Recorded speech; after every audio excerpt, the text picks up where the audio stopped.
Hello, আপনারা কেমন আছেন? তো আজকে আমি নিউ কন্টেন্ট ধরে আসছি আপনাদের জন্য। তো আমার যে কালা মুরগিটা আছে না, ওটার বাচ্চা ফুটে গেছে সবগুলো। তো আমি এখন সবগুলো বাচ্চাকে নাম্বার দিব, টকটির ভিতরে রেখে দেবো সবগুলোকে। তো কয়টা যে ফুটছে আমি নিজে যাই না, আমি দেখতেছি আজকে সকালে উঠে দেখতেছি সবগুলো বাচ্চা ফুটছে।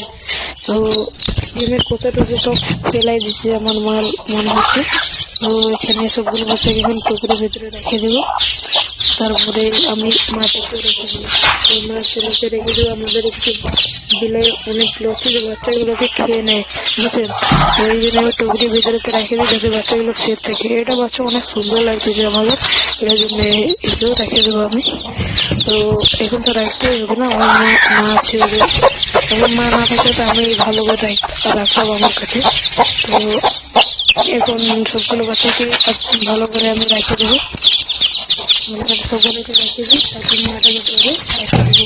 আর দুটো বাচ্চা আছে মনে হচ্ছে, কালার আছে একটু, সাদা আছে একটু, অন্য কালার একটু, ব্রাউন কালার একটু, সাদা কালার একটু রেখে দেবো। এই দুটোকে রেখে দেবো আমি, রেখে দেবো এই দুটোকে আমি এখন মাটাকে ধরবো আমি, মাটাকে ধরে রেখে দেবো। আর উপর থেকে আমি যখন সবগুলো বাচ্চা যখন রাখছি, আমি যখন রাখছি না, বানাইছি না, 8টা বাচ্চা আছে।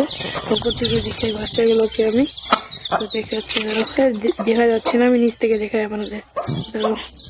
এই যে নিচ থেকে দেখাচ্ছি। কেমন লাগছে ভাই আপনাদের? আশা করি ভিডিওটা ভালো লাগছে। Like, subscribe, comment, share.